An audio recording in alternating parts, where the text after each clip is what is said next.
Good evening and welcome along to the latest edition of the Endless Celts Podcast. Just a sort of a wee pre-season one.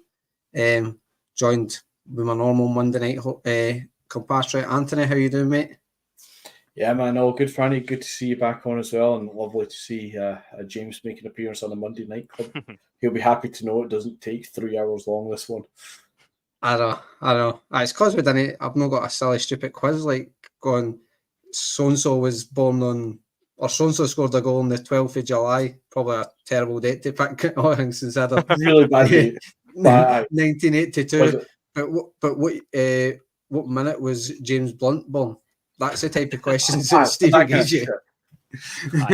Ken Douglas was born in 1965. I know. But James filling in for Anthony, who's got better plans in the night because he's gone out for dinner. How are you, James? Aye, all good, mate. The wee week off work last week, so it was kind of back to reality today, and it usually hits you that a ton of bricks. But apart from that, can't complain. Good. I don't think you've been on since you've done the season review thing either, have you? No, it's been a while. I've not done one, to be fair, but it just feels like a wee while. But anyway, we'll get into welcome everybody along that's watching. Just get fired in your comments because Celtic being Celtic are not getting us tons to talk about, but we'll do our best.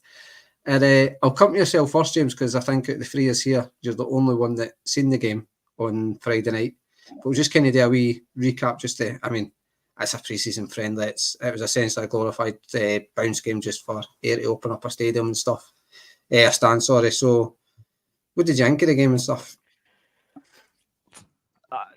It's kind of hard, as you say, to take anything fair. It wasn't. I don't think it was the most entertaining watch, but to be fair, it probably genuinely does rival most of the Euros games that's been on since the group stage. But as I say, it's kind of hard to gauge. And I think the one positive, and we'll kind of come on to touch on it as well later on, and I think it's the one that everybody's took away from it, is Bosun Lawal. But as you say, it's kind of hard to read into anything. Obviously, at this point, Nawrocki getting half injured just appears to be kind of par for the course when he plays, but it didn't look anything serious. So fingers crossed. But in terms of the game itself, it wasn't the greatest game, but obviously that's to be expected from the first game back.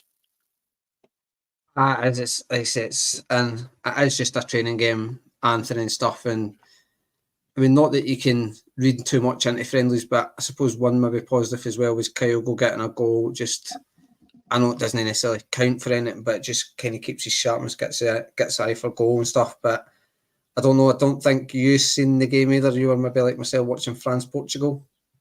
Yeah, didn't see the game at all. I wasn't even watching France-Portugal. I was doing my usual driving a van around Falkirk. To work, unfortunately.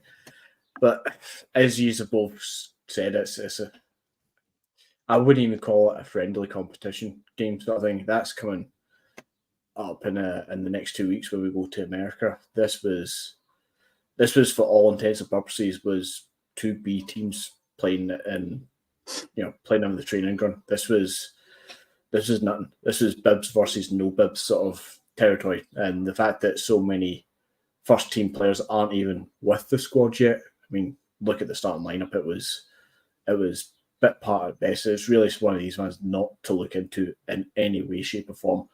Apart from if there was a new signing, which we know there isn't, or a youngster stepping up, kind of just to get a wee glimpse to see if somebody's doing anything. But other than that, it's nothing. I mean, even if we got beat 5-0, I wouldn't get worried about it. If we won 10-0, I wouldn't get excited about it. It's nothing to do with nothing. No, it's just, let's say, get some minutes in the legs. Doing Scott Brown and Ayr a wee favour in that just to get a decent attendance for opening up a stand. And like I say, when you look at the starting line, there are guys like Kuhn, Kyogo and that playing. James's mate Stephen Welsh was captain for the first half. So that was a nice wee nod to him. I know it was a friendly, but it probably means a lot to the laddie just to be captain. But one of the negatives, I think James was touching it, taken away from it, was Nawrocki going injured, Anthony.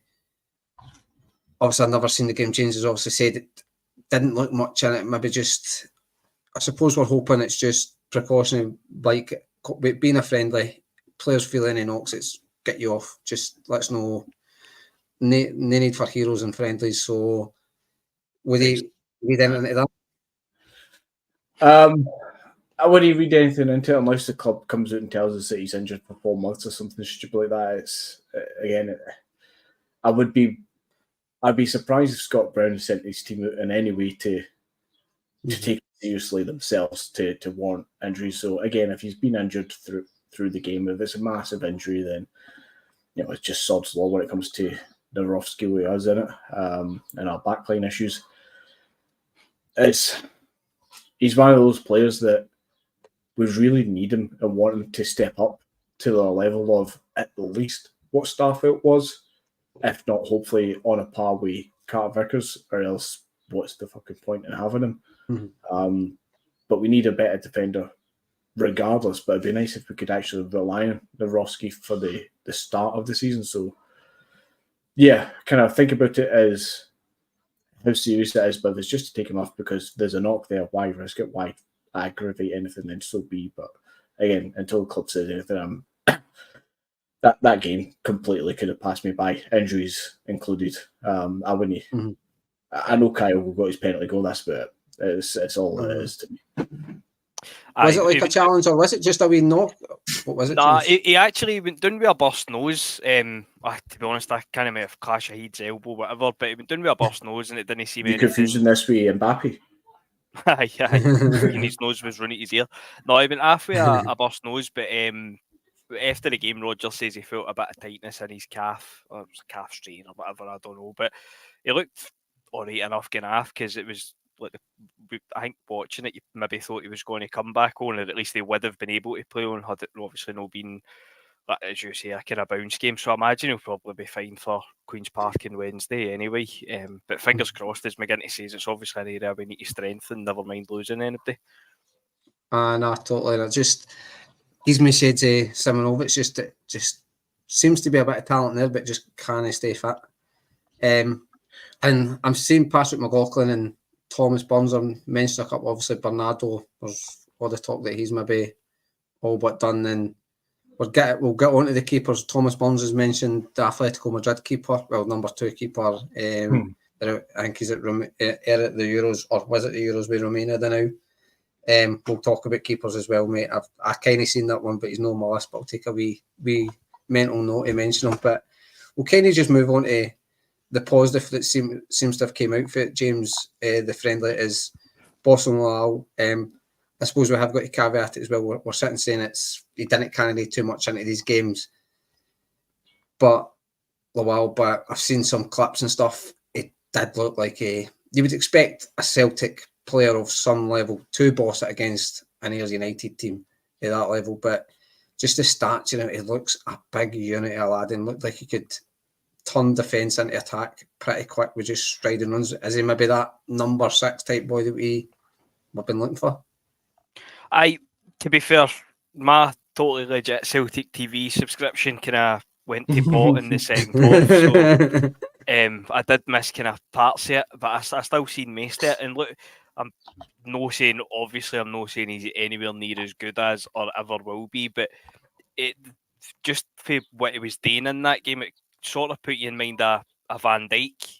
And as I say, no in any way, shape or form comparing them, but just in the sense it was like stepping out, like you're saying, turning defence into attack, and it was just people bumping off him. Almost as if it was effortless, as if they were in the air, just bang, shoulder on the deck, and he's running through. He's supposedly, obviously, never really seen any of the games, but he supposedly had a good season at Fleetwood last year. And I know when we brought him in, it was Watford, wasn't it? There was kind of high hopes for him. So fingers crossed he can kick on and be that kind of holding midfielder, that big physical presence that we've missed for probably the best part of 10-15 years now since Wanyama's away. Nah, totally agree. And Paul McFarlane's saying here, please don't say like Lawal's the next big thing. I don't think we're saying that, mate. We're just he's got a bit of plaudits at the game. We have said we wanted some physicality in the middle of the park, Anthony. And I suppose, like James said, he got plenty of plaudits down at Fleetwood. But I suppose maybe to play devil's advocate, I know he never necessarily came through our ranks. We signed him from Watford 3 years ago, I think. Like a kind of development player. But on one hand, we argue that youth isn't getting a chance. Now, I'm not advocating to start him every week. But with you having naming 9 subs on the bench, is there an argument? Obviously, we're kind of looking a wee bit ahead and assuming he's got to be involved a lot in pre-season. Hopefully it does kind of impress a bit in pre-season. Then is there an argument to say, well, let's put him in the first team squad anyway and start naming him in first team squads like on the bench to give me a chance of developing? How long have you got tonight? If you want to go down the route of giving youth a chance, I can go on for this one. He's the last 21 now. You go back 2-3 years ago when he first signed, he played in the B squad. I know me and Gavin went and seen one of the games and he played in defence, and physically he was head and shoulders above everybody else in the team. I can't remember who they were playing, but it was one of these obviously part-timer teams, so grown men, grown adults. He's 18 at the time, and he didn't look out of place against some of them for stature, size-wise. I'd imagine he's grown a little bit in the last couple of years as well. Hopefully beefed out a wee bit. I've seen obviously pictures and stuff of him. He does look quite the unit. I think he's sort of 6'2", 6'3". So his stature-wise, he's got a lot about him. His age-wise, he's 21. If you're going to make it, he has to be given the chance now. So either we see something in him worth giving a chance to and actually give him a shot, or just get rid of him. How many players did we do this to? Where, look at Stephen Welsh. He was 22, I think, by the time he actually got his first match, like professional match, his debut, and he's about 3 years behind in his development. Stephen Welsh still plays.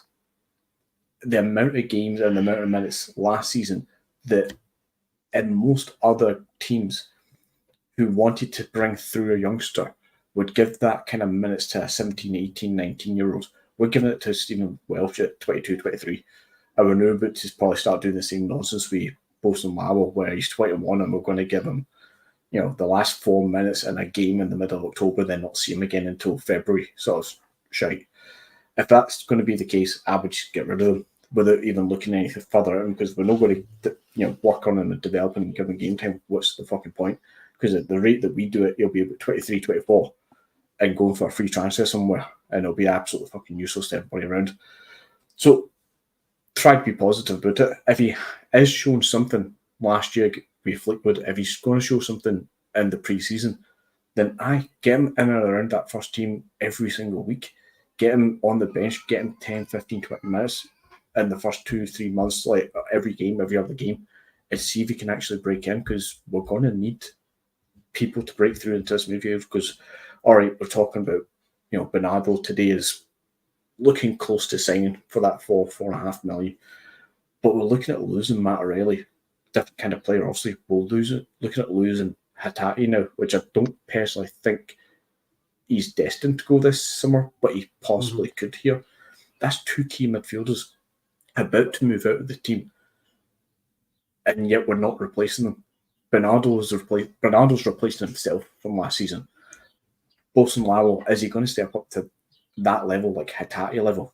Probably not, but we need to give him a chance to see that. But even that, still, we need to bring him on. So I know I'm on a tangent here to begin with, but if we're going to give him a chance, we need to figure out what the midfield is so that we can delegate time to him. Again, otherwise, if you don't give him time, just get rid of the lad. And I'm saying that because I'm just absolutely fed up with how we develop talent. I know, I tend to agree with a lot of what you said there, Anthony, and I think he makes good points, James. Like say, if you're not going to, obviously you can't promise guys minutes, you don't know how the season's going to pan out, but I'm kind of way how Smell the Glove is looking, with the amount of games we've got to play, especially in midfield, is maybe as an idea to keep him about, obviously not as a token gesture, but he's obviously got to prove himself. But see, on you go. See on that point, kind of like, I just realised what maybe Smell the Glove's kind of saying there as well. Keep him in the first team squad, probably as opposed to the B squad, because you've still got that thing, do we know, where if you're registered, play 5 games or something for them. You play 5 games or make 5 appearances or something for the big team. You can't go back down. See if that's the case. Like Smeldick was saying, like I'm trying to say as well, make him a first team squad player, but give him adequate minutes. Like you're saying though, Franny, don't make it a symbolic gesture. Don't make it, pointless in any way. If you're not going to give him the real time, just move him on. He's too far gone for the B squad. I think he's too good for that level. So just move him on if we're not going to actually develop it. He might still be shit. He might not actually make it.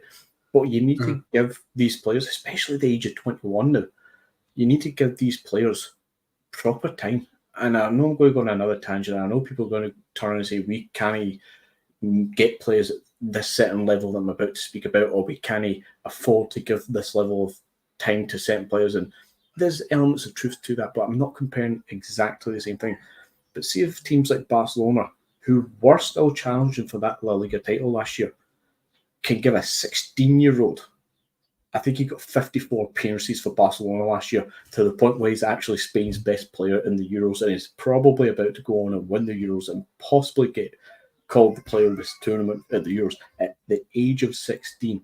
Now, he might be a really special talent, but Barcelona can risk that on a 16-year-old because they see something in him. We can surely give a 21-year-old 10 or 15 games if they can give a 16-year-old 54 games.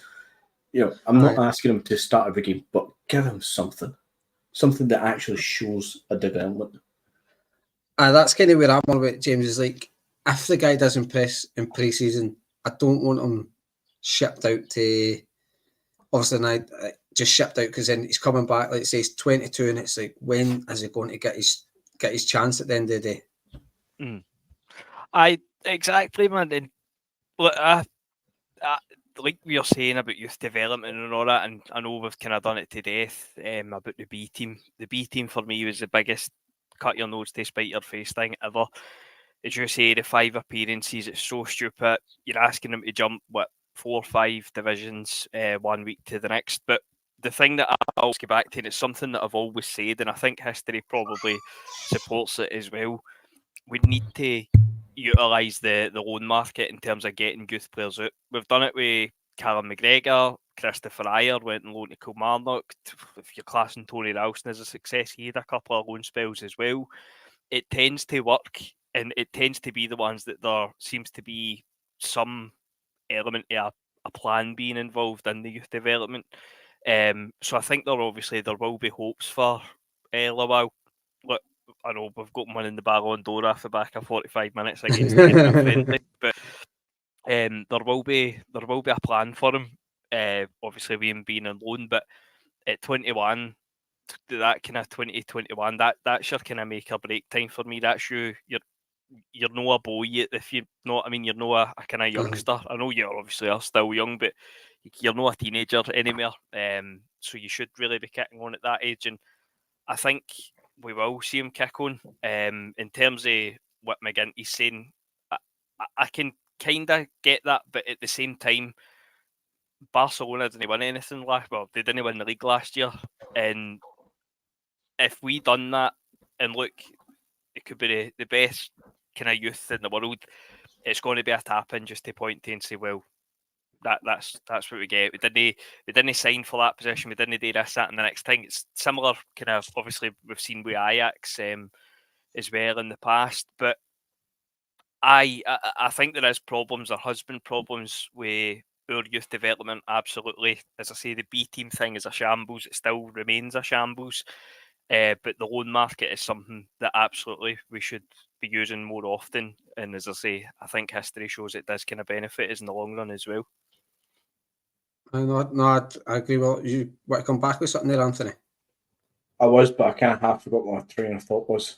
A couple of times there. I said about Barca. Yeah. So, all right, Barcelona didn't win anything last year, but they still managed to get a 16-year-old 54 games who's going on to the Euros, blah, blah, blah. They still managed to play, 19-year-old at centre-back and various other youngsters. And I'm not asking us, we don't have that level of talent. Clearly, we don't have a Gavi or a Pedri coming through our midfield. And clearly, we don't have a Yawel or whatever his name is, coming through on the wings. Clearly would not. Let's take Rocco Vata, though, because of a similar position and the fact that he's out the door and he's been a wasted opportunity, be it for himself, for a club, whatever way you want to look at it. But if they can bring through a 16-year-old at that level, Rocco Vata surely over the course of the last 3 years could have got a bit more game time to actually see if he could develop into something. I'm not asking him to get 54 games, but a bit more than probably 5 or 4 games that he got over the last 2 years would have been ideal. But to take the point a wee bit further, I fully understand that if we didn't sign any right wingers or and Rocco Vata was the only one to be put up there, and basically we went into last season with, Abada being injured, so we had Rocco Vata and James Forrest on the right wing, we would have been raging at the even worse situation of a recruitment that was utterly crap last year. But at the same time, look at the time that Yang got and how much did Yang actually do. Now, take that time away from Yang, give it to Rocco Vata, save ourselves the $1.5 million, 2 million on Yang. And this is not to shit on Yang too much, but take away all the useless, pointless spending on, mediocre squad fill and nonsense, and give that time to Rocco Vata. Rocco Vata may still have left, but we might have got more out of Rocco Vata that actually might have convinced him to stay for another year or sign a new contract. Might have been worth it to us, and then you might have actually had $1 million or 2 million offered for Rocco Vata rather than wasting 2 million on Yang. And we've got shite. Another one to look at, and this is more with the midfield. Look, why did we bother signing Home last year when you've got Daniel Kelly and now Bosun Lawal? Lawal and Kelly are probably 2 good young players to get game time, but then we're wasting money on Home. Again, not to shit on him. He actually looks a half-tidy player, but the minutes that he got, if you gave Kelly all those minutes on top of what he already got, Kelly's development would be so much further along than it is right now. And I don't think Kelly playing the minutes that Home did or Rocco Vata playing the minutes that Yang did would have made any negative difference to the result, because neither of those two positively affected the team. So I don't see how giving the youngsters would have really changed that. And that's the kind of level of time that I would like to see given to these players. Not 50-odd games, obviously not. That's stupid. But, that's really unique to give a 16-year-old that amount of game time. So it is a real extreme. I'm pulling out the hat there. But Barcelona doing that isn't a one-off. They do it often. Benfica do it often. That's how we're chapping at Benfica's door. Ajax do it often. Yet we sit here with a 21-year-old and Bosun Lawal, and he's maybe going to get a preseason, see how he looks, and then maybe. Or Kelly, what's Kelly now, 20? Dane Murray, he's 21, I think he is, and we're talking about what he's going to do. By the time he breaks into the team, it'll be literally to take over from Stephen Welsh as a quota player, not because he's good, just because he's been around long enough to be a quota. It's nonsense how we develop players. I think you make a lot of good points, and I think it goes back to James's point as well about the way the whole Lowland League setup with that only allowed 5 games in the first team squad. I think that knackers a bit of youth development as well when you're trying to integrate these players. And I totally understand what you're saying about Yang and Home, Anthony. I think that's a fair argument. As much as I think Home, I've said a lot about Yang, but I think lately he's getting harder and harder to defend Yang and make a case for him. I think Home's a tidy player, but I think Home as well as Celtic have got a knack of signing these players that are like project players, your 20, 18, 19, 20-year-olds that are on a top 50 FIFA list or something, who's got to be a superstar in 2075 and that. We've got that in us to sign these, and Home was on one of these lists. But we'll kind of just move on to the sort of a merry-go-round Russian roulette, keeper roulette, whatever you want to call it, that is our chase for a number one. And I think, myself personally, I do think we'll have obviously a list of targets, but Brendan Rodgers' comments on Friday, I wasn't sure how to take them. In relation to the keeper anyway, when he said there's a lot of names getting flying about, hopefully we just get a good one.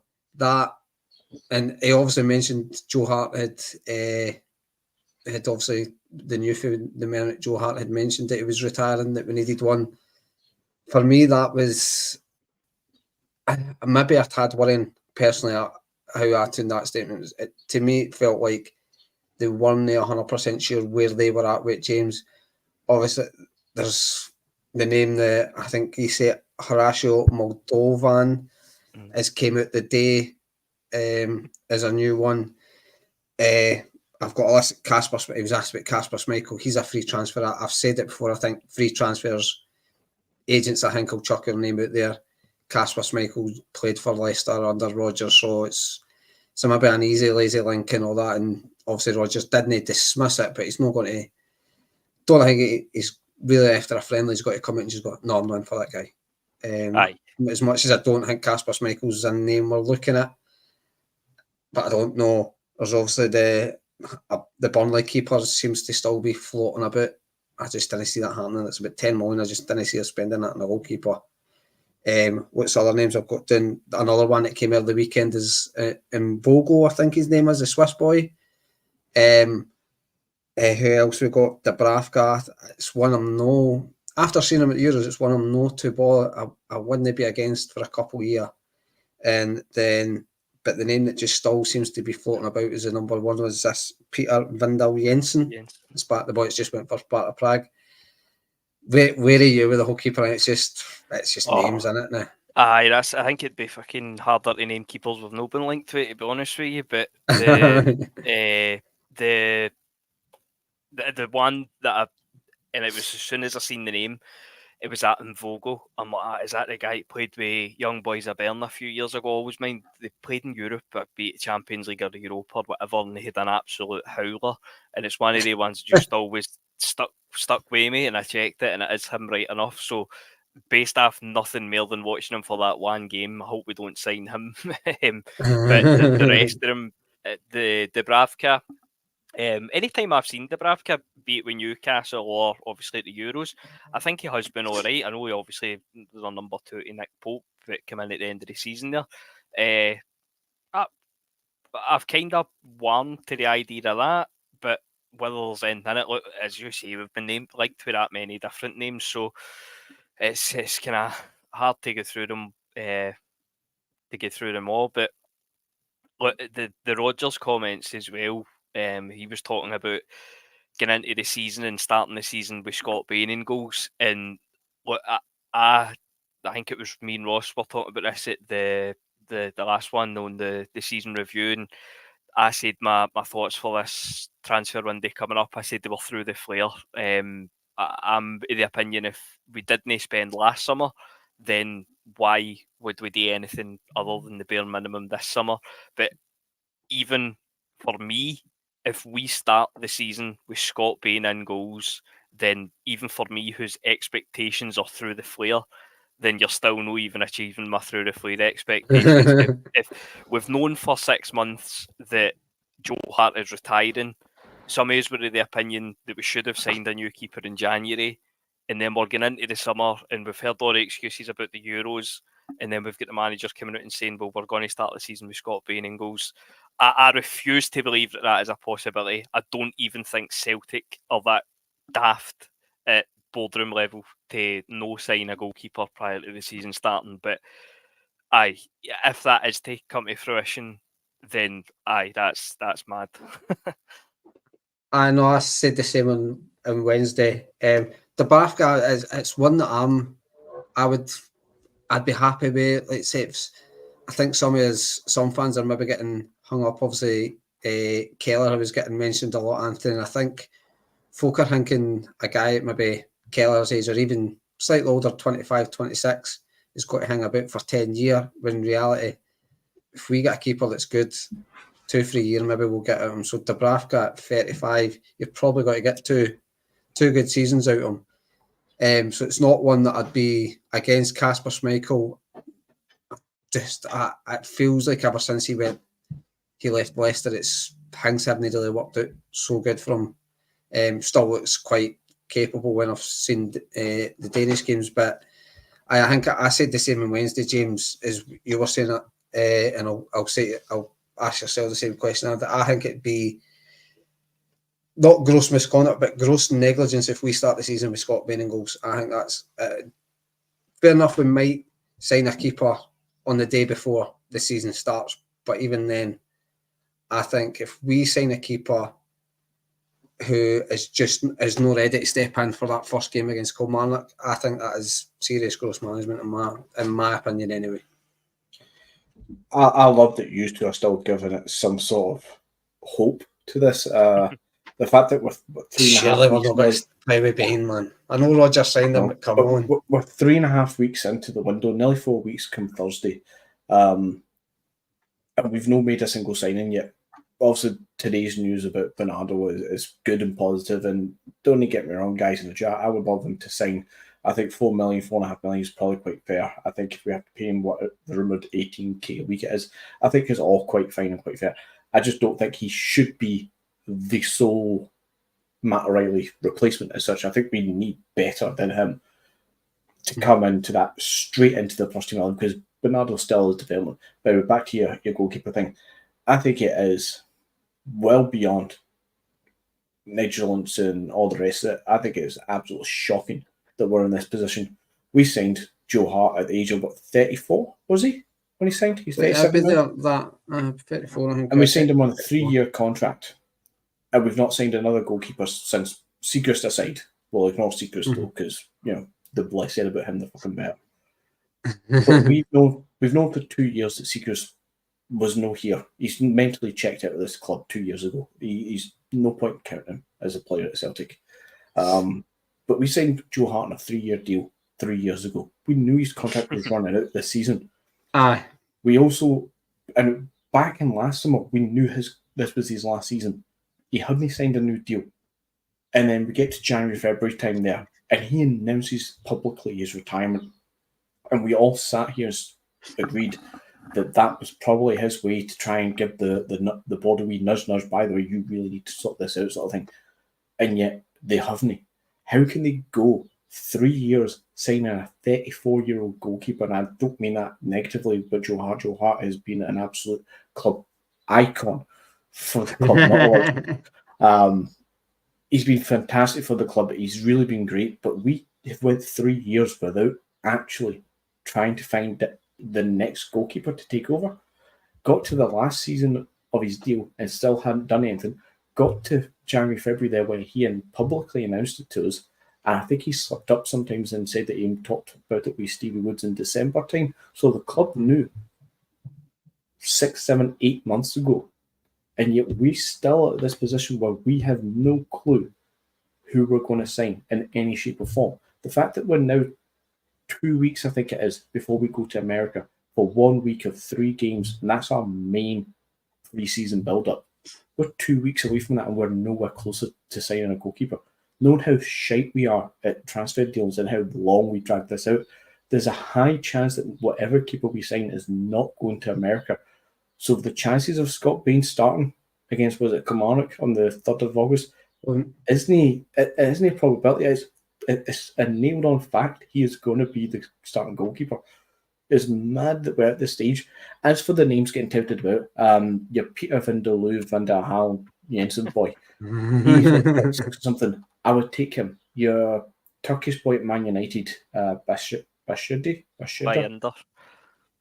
I would take him as well. Not at the same time, because that's 24, 26 year olds. That's a bit nuts. But I would take them. But I could understand a bit of skepticism about it because of the whole Barkas thing, because of the age and all the rest of it.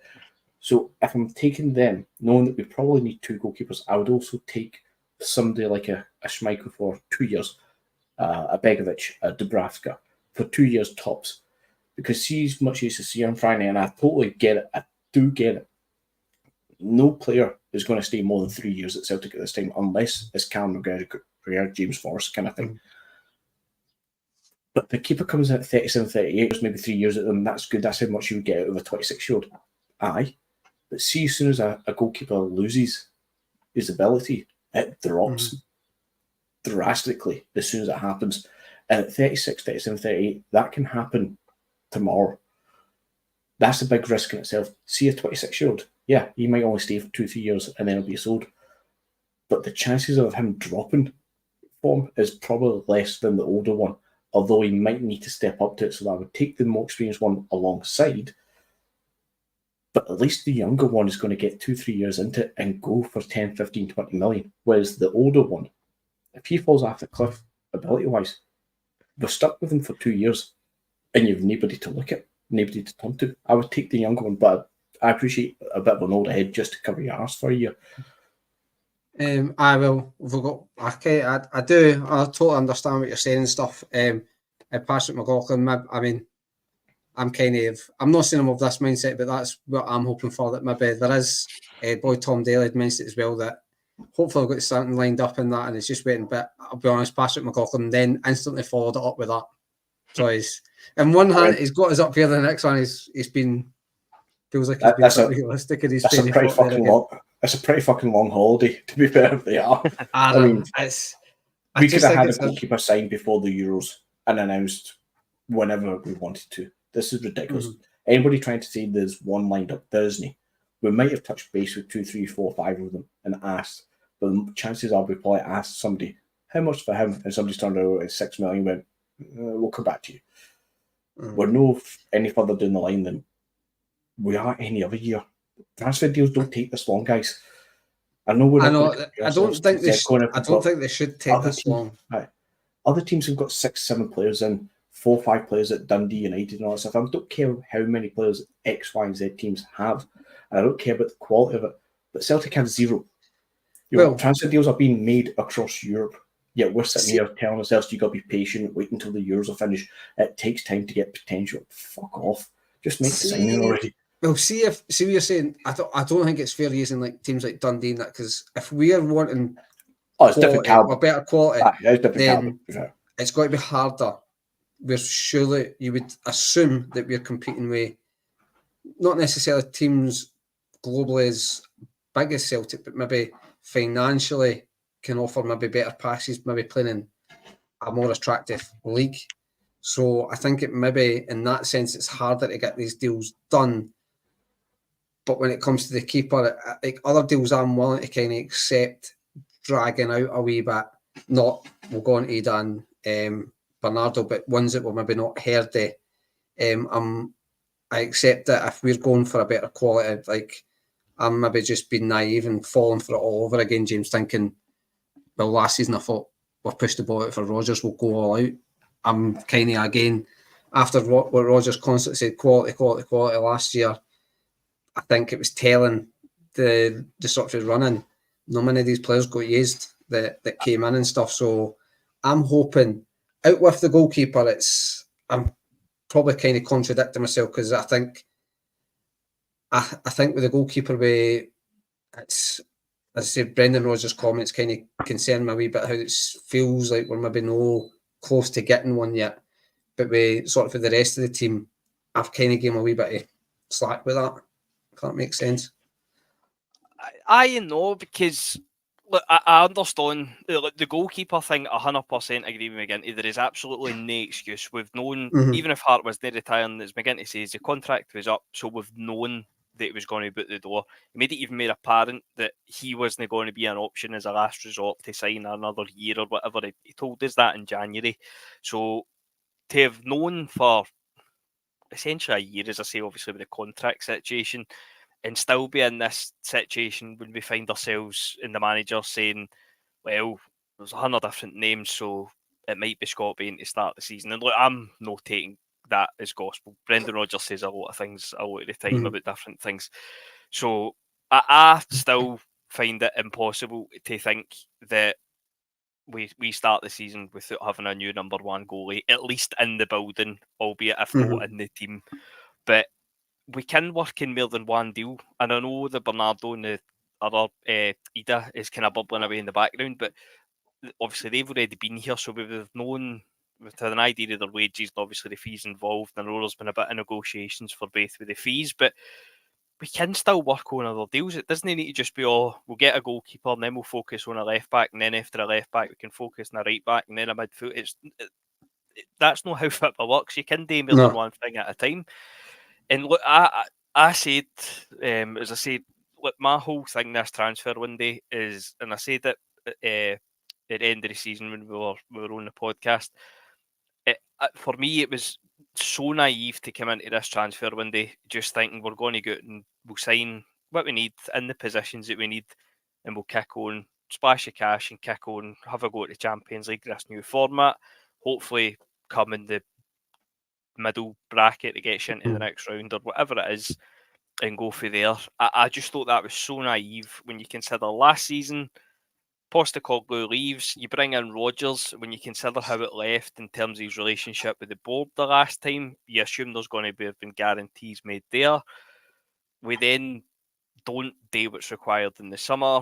We hear for months about the quality we're signing in January. We sign on a permanent one player who looks as average can be.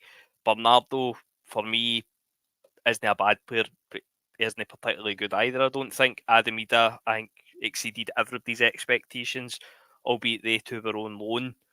And then you're coming into this summer, and there seems to be, I don't know, a kind of feeling just that we're going to do this summer what we should have done last summer. And I don't see it that way at all. I think we'll sign a new goalkeeper because we have to. I think we need a new left back to come in as number one, but I don't think that will happen. I think we'll eventually sign this Owen Beck to compete with Greg Taylor, probably as a sort of understudy. For me, I think we need a new right back. I don't think Ralston. I've always kind of never really rated Ralston, to be honest.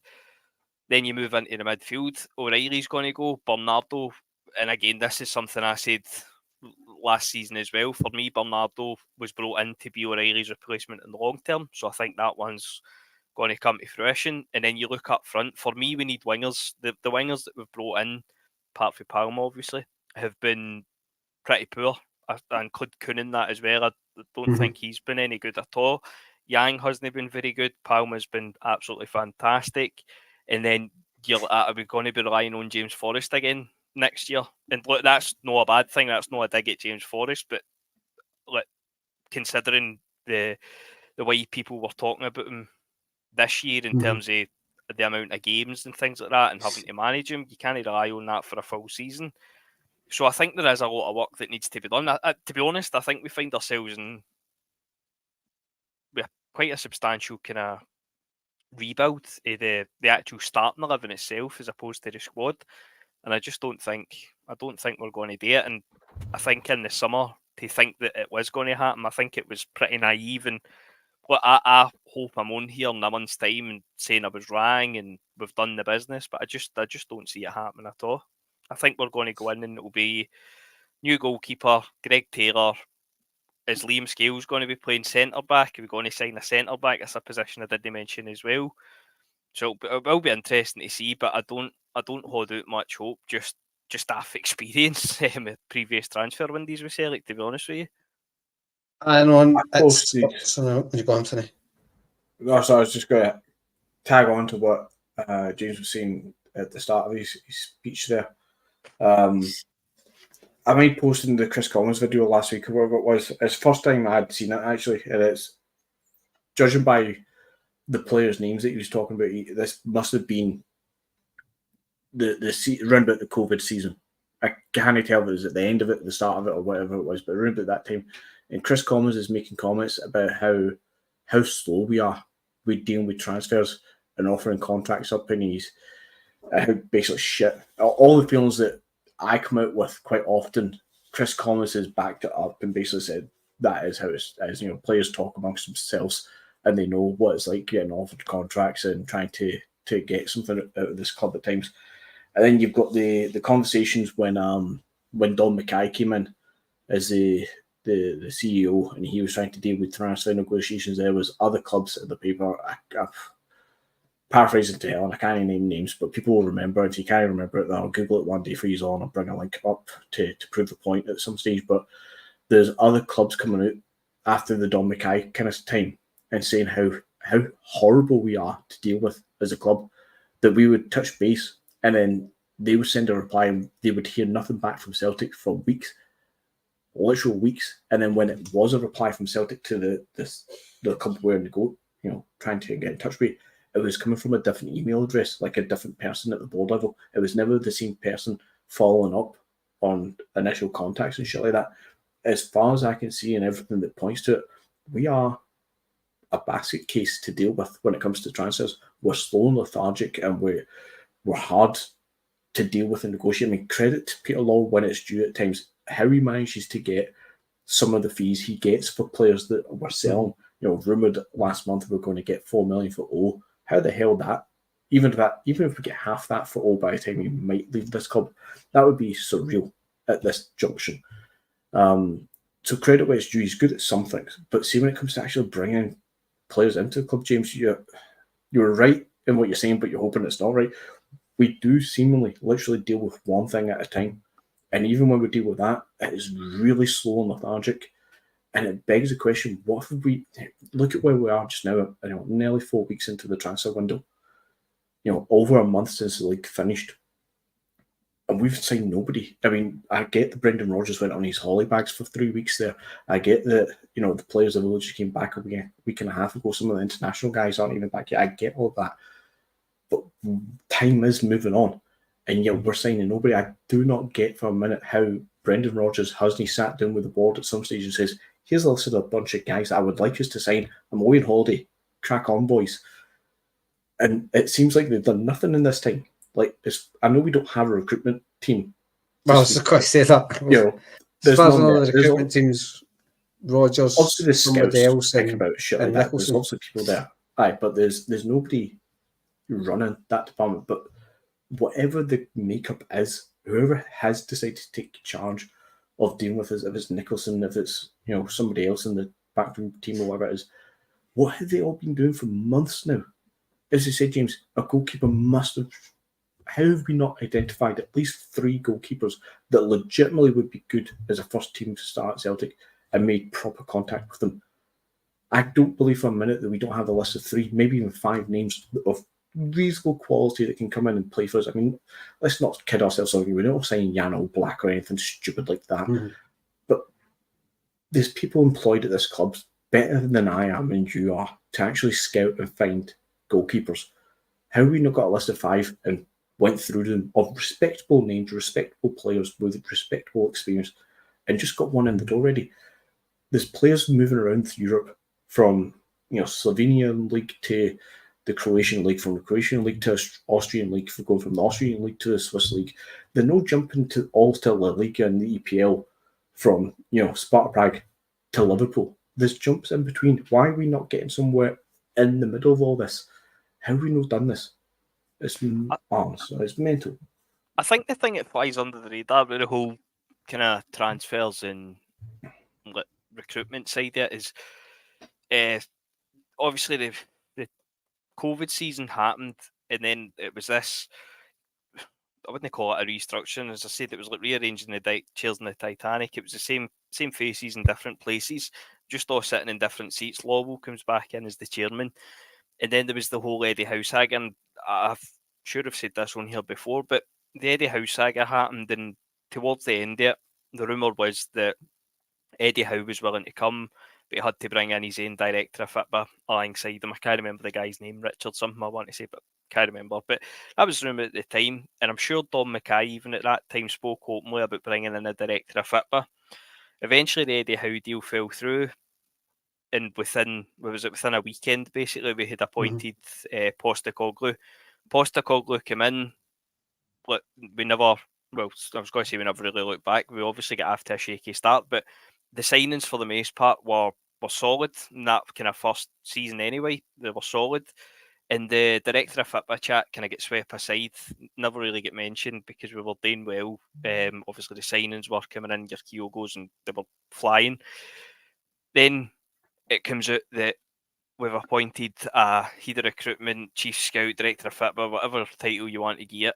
And it just so happens that was Peter Lawwell's son. And obviously tying in with the City Group connections as well. But the line that we were led to be expected to believe at that point was that Ange had wanted him because of the City Group connection. They'd worked together. I've got magic beans to sell you if you believe that. But then we move on for that.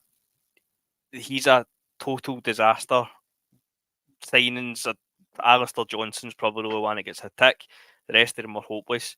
He's eventually outed, and then we find ourselves again, 6, 7, 8 months down the road, maybe even more than that, and we still don't have somebody else to come in and have taken over that position. And obviously the other guy left him as well was Joe Dudgeon. So you've lost two two bodies for your recruitment side, albeit they might be absolute diddies, but you haven't brought anybody in to replace them. So who's running that side of it? Is Michael Nicholson doing it? Is Peter Lawal sticking his oar in again? So is it all left to the manager? Is it appeared to be in that first spell under Postecoglou? And look, I think for outside looking in, it looks as if Postecoglou, at least in that first season, was doing about 15 different jobs, albeit he was doing them all very well. But you can't expect that. That's not a model you can have moving forward. You need to get people in to fill spaces and take up these roles.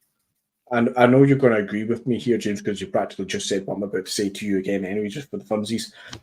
But Ange comes in, and mind the time he came in, he still had to do all this COVID nonsense before he could actually get over. He had 3 weeks he had to kill between Australia and getting to Glasgow, sort of thing, for whatever reasons he had to do it. And he came out and basically says, "Oh, don't worry, guys, I'm basically on Y Scout for 3 weeks, and I've got this shit sorted. Don't." We had the three Japanese boys come in, players that he knows off the back of the hand that none of us had a fucking clue about, because we're naive to that side of the world, and thank God we are, because Ange himself was an absolute fucking godsend, along with some of the players that he signed were absolutely fantastic. But come his January window, he already had, was it Maeda and Hatate lined up, and they were signed before the window even opened. He had sorted. How is it that Ange can come in and do that? This is not criticise Rodgers, because I'll go on to say Rodgers probably is trying to do or can do similar, because he wanted McGinn, he wanted Castagna at left back and the rest of it, and he never could get the place he wanted for whatever reasons. But how can Ange come in and do that so quickly in the first kind of half of the season, first two windows, and then Mark Lawal comes in and it all falls to shit, and the best thing that he can do was basically piggyback off of what Ange was doing. And our whole recruitment policy was basically, let's just go sign a bunch of Japanese and Korean players and Kwon and Yang and Kobayashi, players that Ange clearly didn't actually want, but they were all painted up in this Asian market, so it must be Ange signing. No, they weren't. Tilio, another one. Literally, the club turned around and done what the club's done for the last 2 decades. I went, a market to exploit. Let's just go get the cheapest option. This, League 2 Korean Player of the Year. That will do us. That will be the next Sergio Busquets. No, he's not. He's the Korean League 2 Player of the Year for a reason, because he's League 2 level in Korea. He's not. It's nuts. But Mark Lawal comes in, Joe Dudgeon comes in, and that's how we resort back to type. Now, is that because they're just shit at the job as well, as you say, James? Is it that he came in just to basically do his daddy's bidding? Or whatever, or is Lawal just overrunning the whole thing like a cabal? Yeah, again, I have no idea the ins and outs exactly, but 20 years of this is enough evidence and enough of a gut feeling for me to say, Lawal and whoever else in the boardroom are taking far too much control over the football aspects, and they're hindering us far too much. To the point, guys, that actually think about this really. See, 2 years ago, a year and a half ago, when Ange left, right? That summer, we entered last season weaker than the year before when you look at the likes of Jota going and all the rest of it, and the players that were injured. We're now weaker again from last season, let alone the season before, and I have no faith at all that this squad is going to get any better for the start of the season. We'll add to it, but I don't think we'll actually improve. I think it'll be more squad fills and more players you'll be sitting thinking, are you really good enough to be in the first team? Are you taking us up a level? No, not at all. See, I'm a bit naive. I think we will make some, I'm not going to say marquee signs, because I think even the ones that I think will be of a better quality, probably unlikely I've heard of them maybe. And I think Tom Daly makes a good point. Tony Daly here, Tom Daly.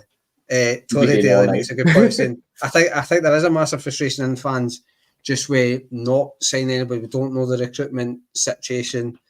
I mean, less said about Mark Lawal, the better the guy, but essentially when you looked into his career, he pretty much made the tea for the guy that made the coffee at the end of the day.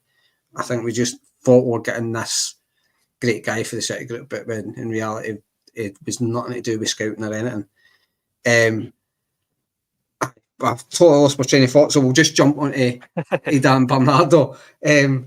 And it's obviously there was the will they won't they, I think it's looking now, obviously just before we kind of came on, rumours started coming out that we've agreed a deal for Bernardo. There was obviously stories not so long ago that we couldn't agree personal terms with him and stuff. I never really read too much into that because I think James mentioned it earlier, along with Idah, we'd have knew their wages if we wanted to make them permanent. Especially the Bernardo one, when we had the option to buy, you would have knew his wages there. So I never ever believed the sort of the wages one when it came out. The Ayr and Rodgers one, obviously there was a rumour we bid $4 million. I don't know if I really believe that, but it's, again, Celtic in the past, it's sometimes a wee bit hard to argue against that, James. I just found it strange that Sky reported that we were in talking with him, or we were talking with Norwich with him, and then as soon as the bid was rejected or the deal was off the table, I feel like Football Scotland suddenly knew the figure, but Sky didn't seem to know the figure, so I don't really read too much into that. But where are you with these two deals? I like Idah. I'd like Idah to sign. I don't think he's a world beater by any stretch, but I think when he came in, it was all he's Norwich, myself included, he's Norwich's third choice striker. The Sydney Van Hooijdonk link was there. It just felt as if there was so many other players that we wanted really before Ayr and Idah.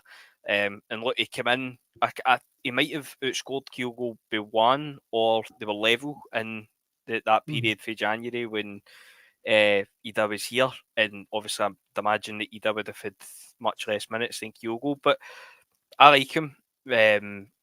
Totally, as I say again, my expectations for that signing were through the flare, and he's been brilliant. Scored some massive goals for us, obviously none bigger than the cup final, but even in the league, I know obviously there's a couple of them are penalties, but that's not an easy thing when you've got a green and white cap. But no, I'd be delighted to get him in. I'd still like to see us sign another striker as well, no naming any names, but I genuinely would like to see us have three strikers. But he's definitely one that I'd be after. He's a different option, obviously, to Kyogo, as we've seen. So that would be a done deal for me. The Bernardo thing, as I said in the chat, just before we came on when the news was kind of breaking, I'm no arsed. I'm genuinely no arsed if he signs or no. If he comes in, fine. If we don't get him, fine. But it's a weird thing because I don't think he's a bad player. I just don't think he's particularly good. I don't know if there's maybe a wee bit of kind of recency bias and thinking back to the cup final and he's run for the halfway line and obviously ends up setting up the goal. That was obviously brilliant. I don't know if that's what sticks in the mind, but prior to that, and I've said it umpteen times, he had a 4-week spell either side of New Year where he was brilliant, and he had 2 of the 4 weeks off on holiday. So I don't know. As I say, if it happens, it happens, but I'll not lose any sleep if it doesn't. I'm not really fussed, to be honest with you. I kind of see a similar views with you there, James, and I'll come to yourself as well. In fact, like Idah, I said it last Friday, like the fight, how much it costs for any player that Rodgers wants to bring in, I'm not really arsed on fee. If that's who Rodgers wants, go and get that guy. Your Idahs and Bernardo, whatever it takes. We're obviously not going to pay silly money, but if we maybe need to pay maybe 1 to 2 million over the valuation, just get it done. Get it done. The money's there. We can't have that excuse of not getting deals done because we couldn't afford it. We can afford the deals to get done. But he does. I'm similar to James Anthony. I didn't think it was. Certainly, I was not excited about coming in. We weren't going through a great time as a team. I don't think at that time, and the guy that's coming in to maybe not necessarily save your season, but give you a wee bit of hope. I feel like that you've got to kick on and just reignite the flame. Was a guy deemed surplus to requirements to an extent at Norwich, which is never, the optics, it didn't look great. The Bernardo deal, I'm with James. I'm neither here nor there with him. I do think he's a good player. He has had big moments like the goal against Rangers. He obviously set up Idah's goal at Ibrox. He had that run at the cup final in the shot. James has got to hate it. he's the Portuguese under-21 captain. There's got to be something there. He plays a lot for under-21s. There must, without claiming to know the talent pool in Portugal, and James looks like he's Googling something to really come just back Googling and his age. tell him talking fish. 23 in a few months, but he's good at the under-21 team. Well, there you go. He can still play at the Olympics. So I just think I'm more with you. Like, there must be a player, but like I'm fine if we sign him. I'm fine if I do think he, as a squad, not necessarily the first 11. I don't think he massively improves that, but I think he's a better quality to the squad, and maybe that's what we need to do. Is kind of just, obviously we want the better quality Anthony and the first team, but maybe Rodgers is also looking at the quality of the bench as well to try and improve that. I get that. I kind of do get that. It's one of these ones that I get what you're both saying about both players. See if we didn't sign either of these two players, I wouldn't be that fussed. It wouldn't be any love lost to me. It wouldn't be any, oh my God, we just let that one slip by sort of thing. But I would sign both of them at the right price. Now, the price for Idah, 8-9 million. At one point it was quoted. Obviously, it's been 5, it's been 7, it's been 9 million. So I think it's way too much. 5 million is about my limit for me to say, crack on, Brendan Rodgers, do what you need to do, because it's clear that of all the signs we made last year, Adam Idah is probably the only one that Rodgers actually wanted, that was actually in the mode of a player that Rodgers likes to have and to utilise and to develop. And I've got all the faith in the world that Rodgers, once he knows a player that he wants to work with, can get the best out of him and can develop a player. So get it done. If we need to do it, get it done. I would really grumble at paying 8 or 9 million pounds for him, because he's not that level of player. I do get the argument that a lot of people are saying on social media and the forums and stuff just now that, you know, we need to get. I've been kind of saying the same shit anyway. We need to get with the times. We can't keep saying 1, 2, 3 million pound project nonsense. We need to pay the fair value for what we need to get, and that in this modern day is that 5, 6, 7 million pound.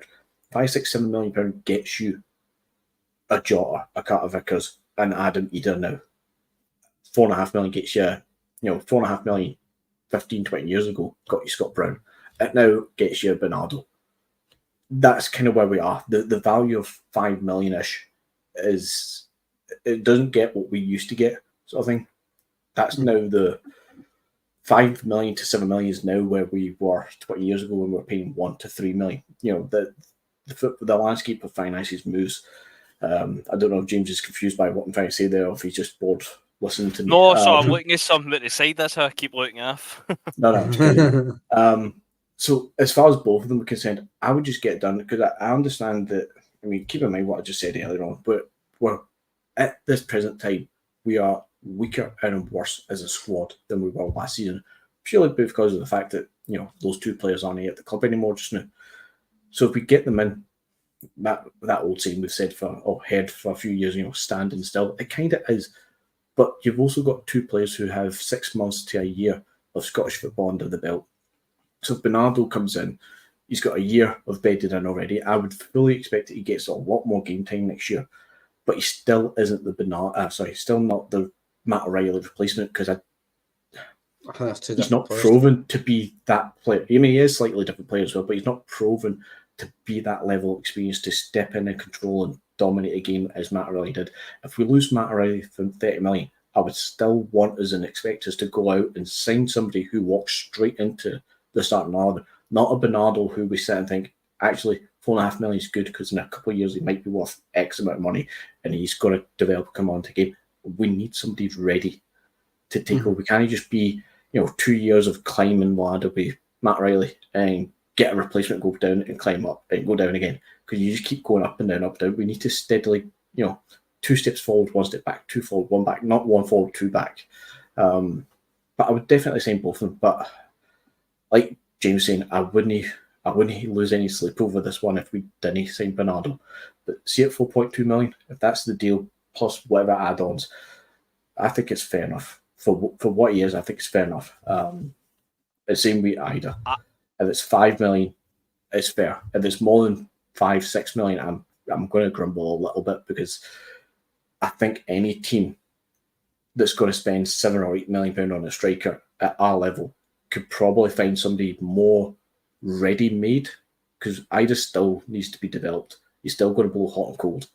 I think at 7-8 million, you can get somebody to go straight into the side, like properly, like challenge Kyogo for a start, not just be a different option. I know, I agree. I think it's sort of the £8-9 million mark.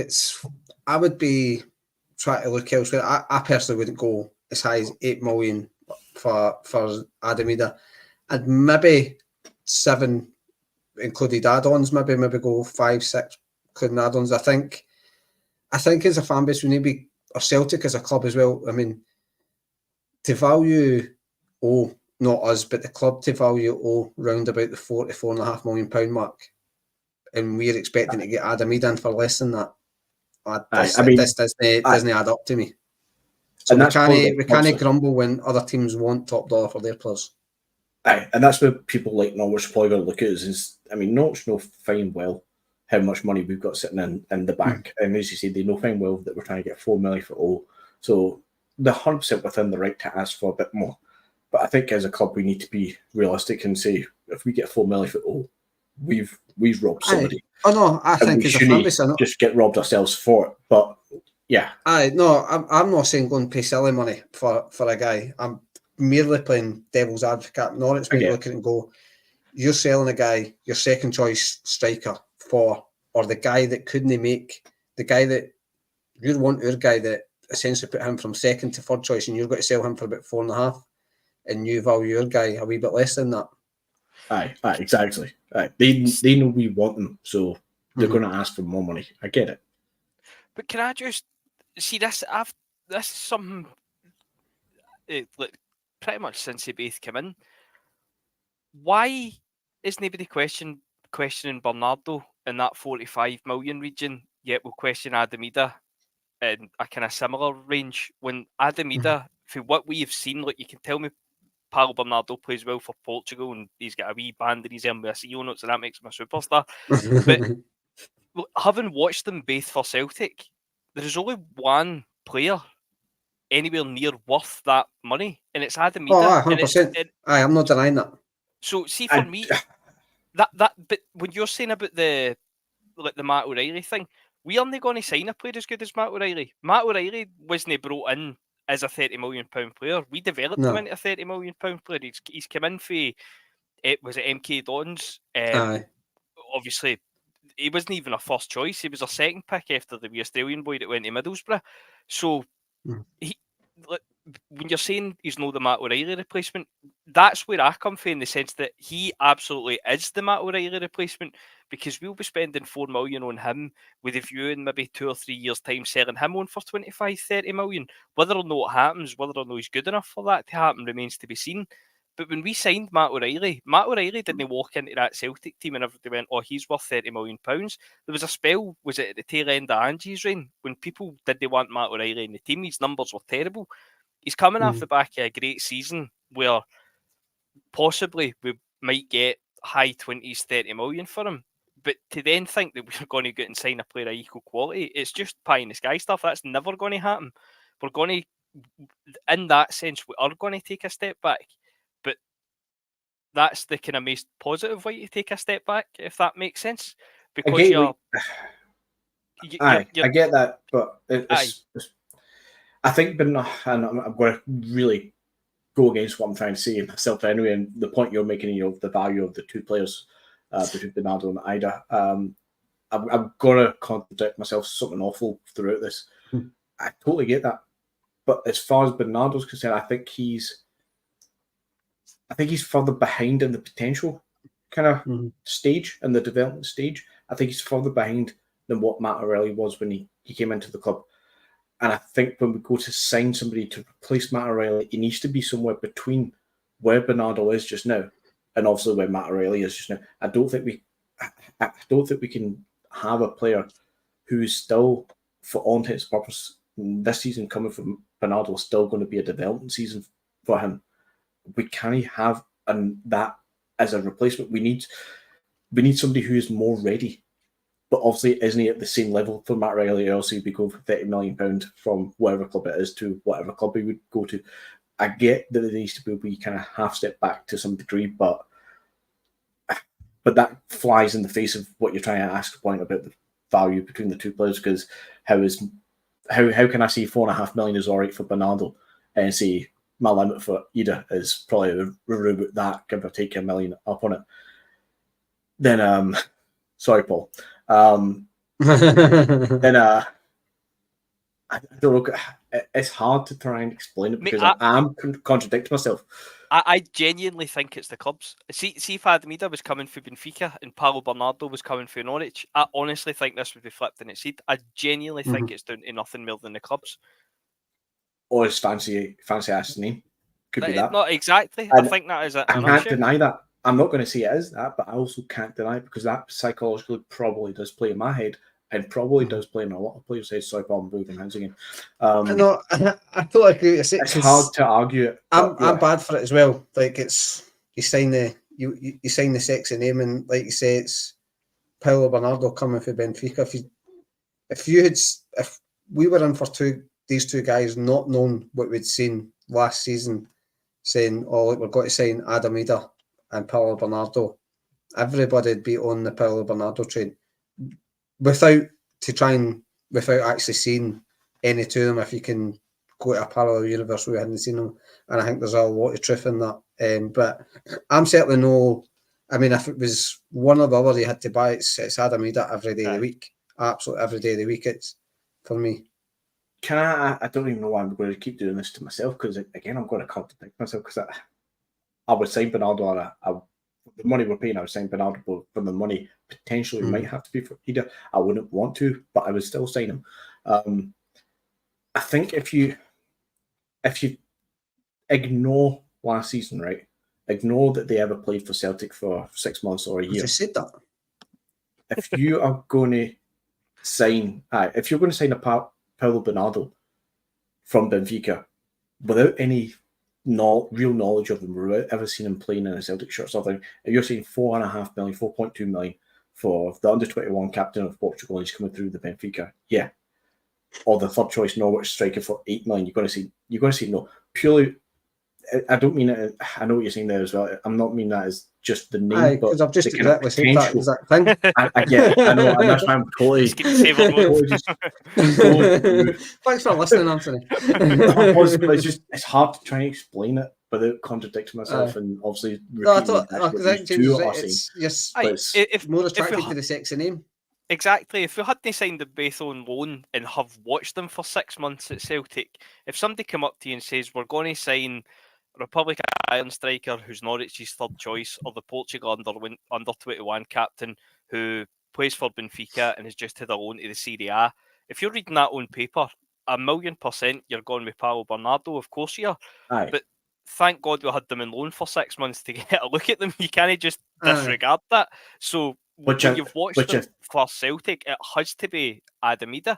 The other way around. No, I get that. Yeah. And that's probably how Norwich are going to look at it as well. Because at first, I heard the story the other day. Seemingly, was it Lecce and Serie A were looking to get Adam Idah on loan? And apparently they might have had a £3.5 million deal as a buy option agreed. Now, we can argue about the truth of that, and then we could argue about the fact of why, even if we did leave that deal late in the window to get that loan deal done, why did we not just activate a $3.5 million? Clearly Norwich were happy to accept that as a buyout option. Why would we not just go with the same? Because mugs at us are going to have to pay twice that now. I've lost my train again, guys. Just say what Franny said. He's all right though. I mean, Norwich have every right to turn around and say to Celtic, you want him because he's just played well for you. So he's just, was it 9-10 goals he scored? And I wouldn't say he won us the cup in the league, but he played a big part in both. So they've every right to want more money, and more fool us for not putting the buy-in option there. But see, this is circles here. That again, no based off anything what you've said, but know how this kind of, was it 8 million was the start point, and now we're talking about kind of in the 4 or 5 million region. See if that's who Rodgers wants, and is he striker, and it is, and obviously you can't decry that. See if they want 5 million for him, and we've talked him down for 8, and we've bid 4. What is £1 million to Celtic, considering? See, that's where I'm at with signings now. Aye, we've just seen the balance sheet. If that's your first choice and that's who you want, put the cash down. You're not going to notice it. So it's all this haggling, and it's the thing we always do. It's haggling, and this is the kind of the argument I had with Gav back in January, when obviously we were buying in a title race at that point with it was Shankland and Miofsky that we were actually linked with at that time. If a team names a price and you talk them down for it, pay the price you've talked them down to. Don't try and lowball them further. If it's your first choice, if you think he's going to come in and improve my team, I want him, put the money down, pay it up, and you come. It should. I know it's not that straightforward, but just this haggling or £500,000, £1 million, it's just daft. It's no straightforward as that, James, but it doesn't need to be as complicated as we actually do make it. There has to be somewhere in between. I do agree. As far as the money concerned overall, I totally get what Bhoys is saying, and I'm the first one to say, go out and spend £30-40 million, regardless of what money we bring in. Just go spend £30-40 million in a season, in a season, but in one window would be nice, and just massively improve 5 or 6 positions. Just go and do it. We've got the money, we can go and do it. The problem is, we all know from experience, we won't spend that level of money. So when we're seeing 8 million potentially, and I know it's not going to be that, it will be a couple million less for Ayr and Idah, I think it's even more thinking, that's going to mean that's a big signing. That's going to mean no more big money's going to get outlaid. So I think there's an inward fear about that from the fans, and that's built from this club. That's built from guys like Peter Lawal through years, decades of ingraining that kind of fear about spending money at this club. But see if you're on the outside looking in, sorry to nip in again, but see if you're on the outside looking in and you see we've got all that money in the bank, everybody knows it's there. We've just won we've won a double. We're in the Champions League again, restructured, and the cash that comes with that. See, when you think back, what was it, 6-7 months ago when we actually put out the balance sheet, that we were scrambling in the days before it to get a fucking drone up to show us Barrowfield, to show that we were actually spending money prior to announcing the amount of profit we had. We had to make it actively look as if we were spending that money. There really can't be any excuses for no then spending the money this summer. If that kind of makes sense. Aye, but there will be, of course there will. But as I say, the reason that we have a relatively, well, for me at least, we're going to have a relatively substantial rebuild is because of the business that we didn't do last summer. I mean, how long, and look, I know people like Greg Taylor. Greg Taylor is the worst player in the world. I'd keep him, but I think we need to replace him. But how long have people been saying that for? How long have people been saying we need another left back? I've been saying for ages we need another right back. Liam Scales is in there at centre back. So there is substantial numbers. So if we do go out and spend 5 million, 6 million, whatever it would be on Ayr and Idah, then I don't think, I'd like to think that this summer we won't go, but we've spent 5 million on Idah, so they are spending the cash, because we've seen it, been here, done it, seen it, go to T-shirt, and there is always an excuse. But like, as much as I'm saying I'm pessimistic and I don't think we're going to do what's required, as I say, I'd love to be wrong, but this summer at all summers, there cannot be an excuse. The manager hasn't left. We know the money's there and all the rest of it. So this summer at all summers, they have to do the business that's required. There can't be any excuses this summer.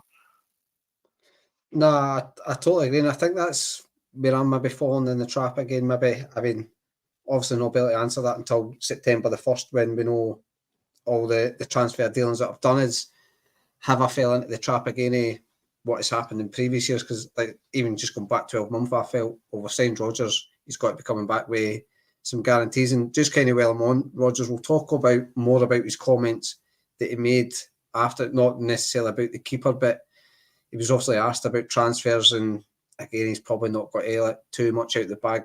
Rodgers tends to keep his cards close to his chest, apart from September the 1st last year when he started just saying everybody wanted quality and that wasn't getting it.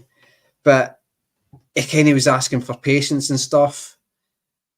I suppose the pessimistic side of me, the naive side of me, Anthony's just looking at it going, it's cause we are finally maybe looking at a better quality player. This better quality player is harder to get in. Where are you with the comments? I've heard them all before. We've heard them all before. Brendan Rodgers' first time,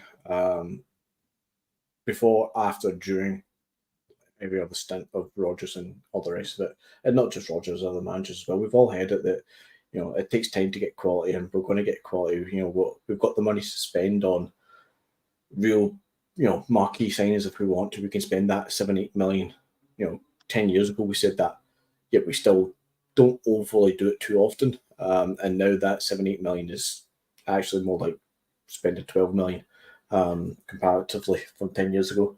I've heard it all before. I'm dejected. I'm numb to it. You look at Rodgers last season, leading up to the January window. All this, we're all going to sign quality players. We would do A, B, C, X, Y, Z, and what do we get in Nicholas Kuhn? Fair play. He was underweight and had a bit of a health issue going on for the first month or two, but he's not the quality. He's another bit part player. He's not terrible, but is he any better than Palmer or whoever else is there? What's what you're saying about Palmer? He's no better than Palmer, I'll tell you that much. He's absolutely no better than Palmer. I would say he's no better than Palmer either. So to some degree, what was the point of signing Kuhn? We needed to, because Yang wasn't hitting it. I mean, Yang did have a couple of moments in the second half of the season as well, obviously before his red card against Hearts and stuff like that, but then he's really not shown much else since he came back. I've heard it all before, but quality and patience. We've had patience for decades, and the eventual quality never comes. Seldom comes. See, to play devil's advocate, I don't think we'd signed anybody as much as it was our project players. I don't think we'd signed anybody by this point last season.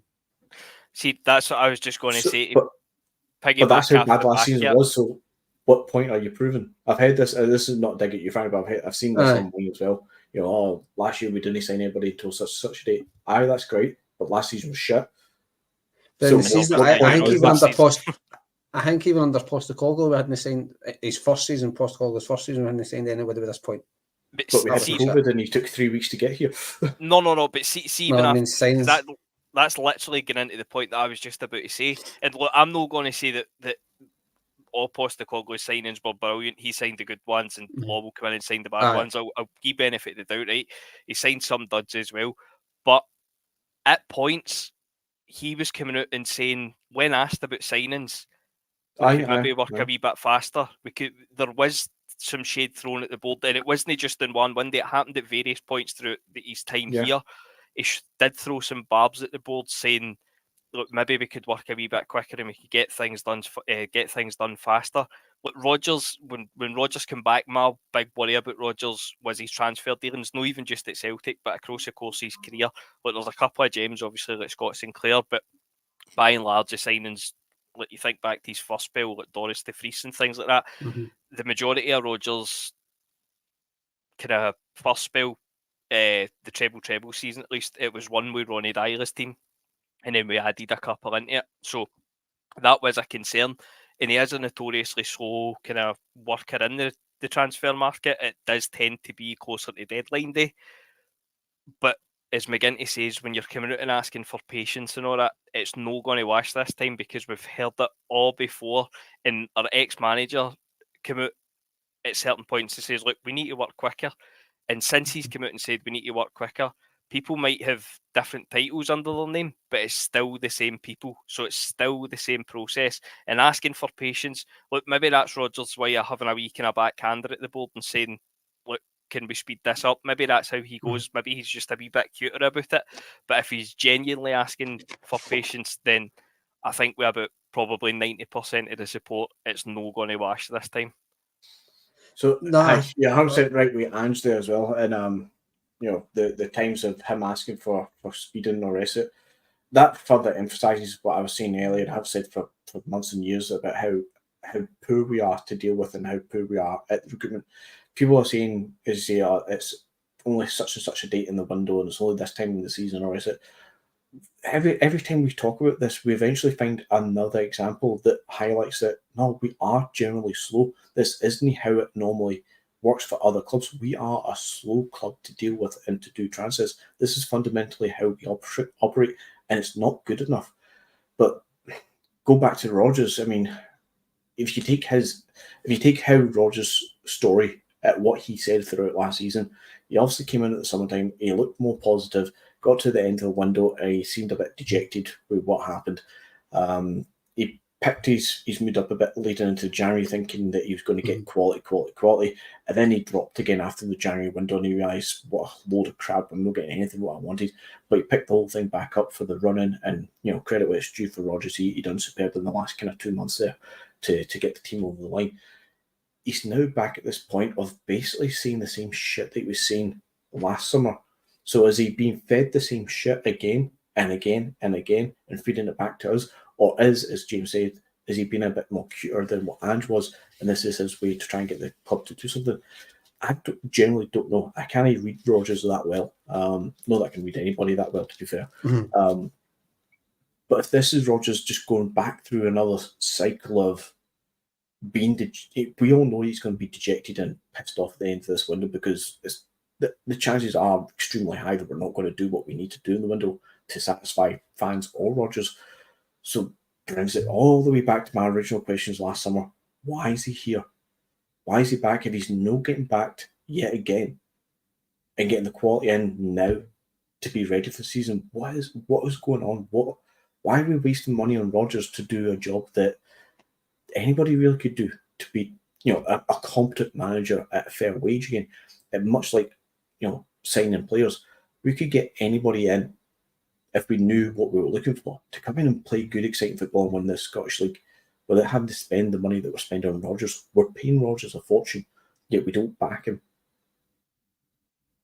No, I agree. I tend to agree with a lot of things you're saying there, and like, as a wee bit naive, and we maybe thinking we are going to push the boat, because I'm like you, why is he back if he's?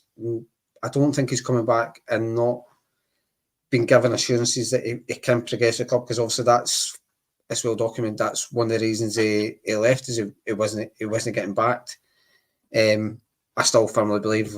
I know he said he wouldn't walk, but I think if a decent team comes in for him, I think Rodgers is a bit Rodgers. I think he would leave. Obviously, Postecoglou maybe done it in a more dignified way, doing it at the end of the season. But it's one of the reasons he left, is I think he's seen that he wasn't getting backed.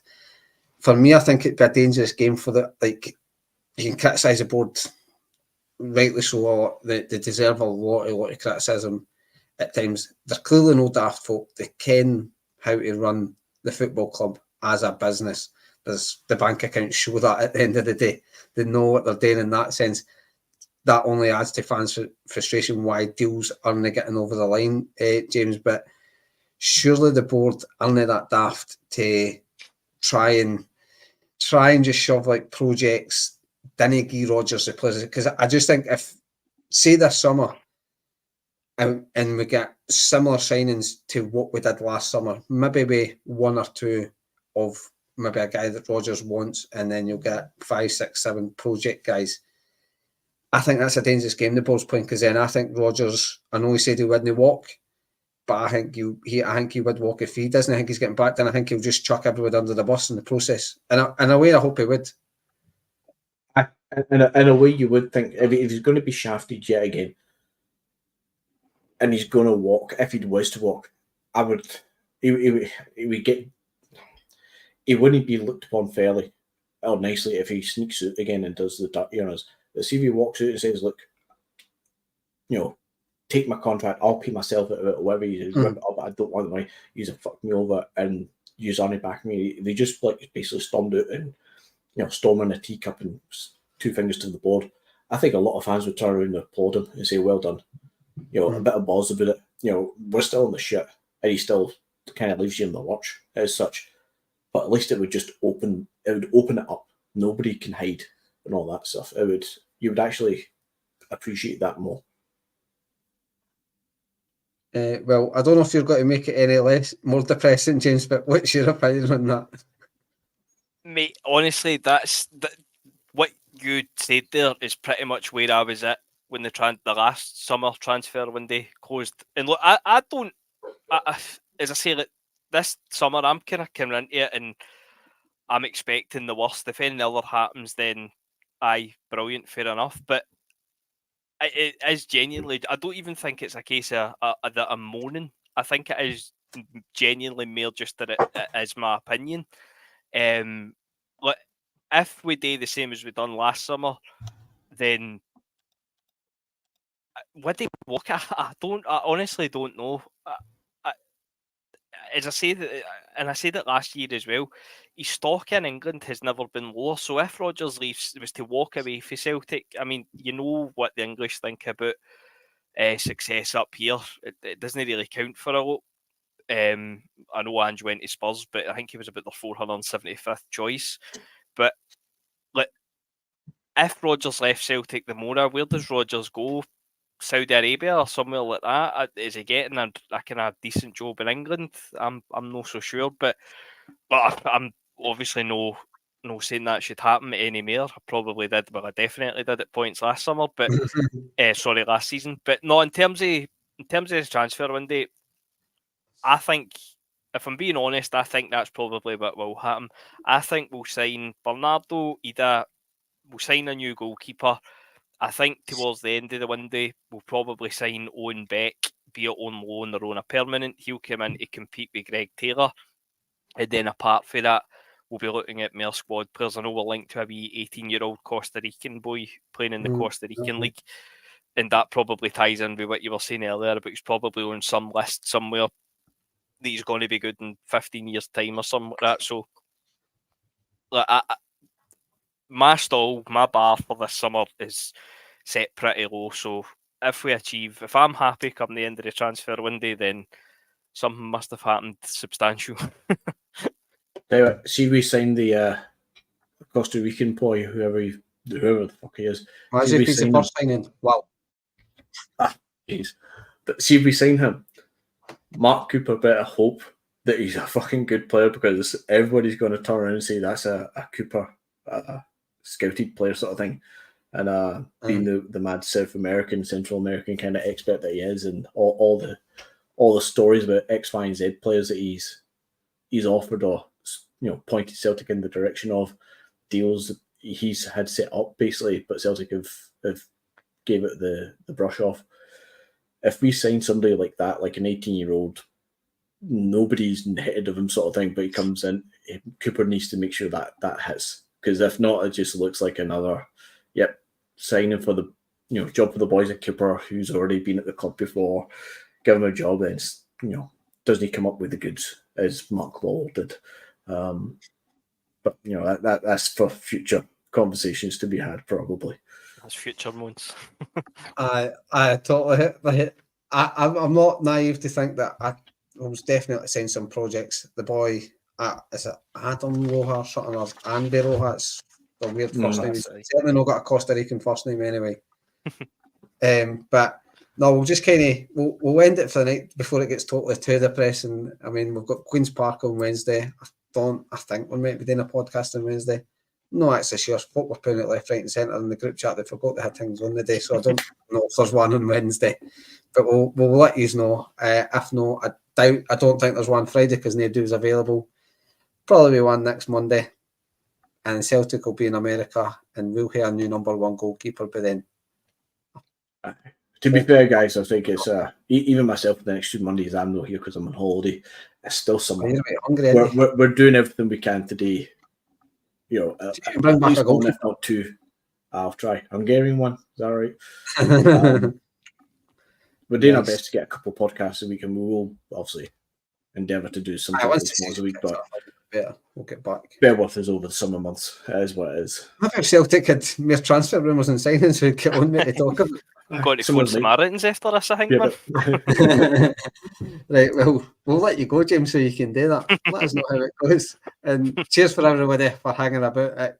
we managed to somehow talk for an hour and a half when I thought there was no much to talk about. But what's this? Right, I'm not reading comments because we're going to end up going on for ages. Right. See when we see you. There, guys. See you there.